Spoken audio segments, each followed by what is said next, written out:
Excited এবং অপেক্ষায় আছি। তবে এই প্রোডাকশন হাউস এন মিউজিক এটা তো ছিলই, আনঅফিসিয়ালি ছিল আর কি, দুটো হয়ে আমার মনে হতো অফিসিয়ালি লঞ্চ করা দরকার আর কি। সেইটা করলাম এবং সেটা করতে পেরে আর কি অফিসিয়ালি আমার তো খুবই ভালো লাগছে। এবারেরটা কি থাকছে, মানে আগের বারে একটা আইকনিক ভাবে দুর্গা, এবারে একটা ক্রমশ প্রকাশ এইটুকু না, এবারে আসতে তো চলেছে পুজো, সেটা তো ভিডিওতেও ছিল, ভিডিওতে দেখতে পেলে যে এই পুজোয় কিছু একটা আসতে চলেছে।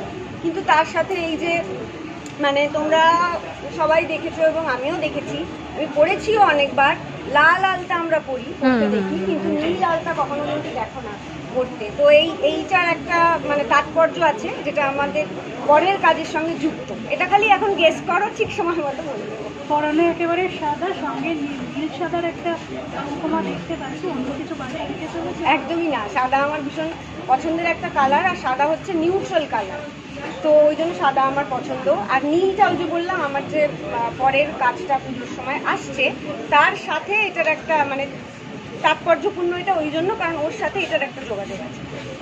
আগের বারটা পুরো সারপ্রাইজফুল একটা সাকসেস ছিল।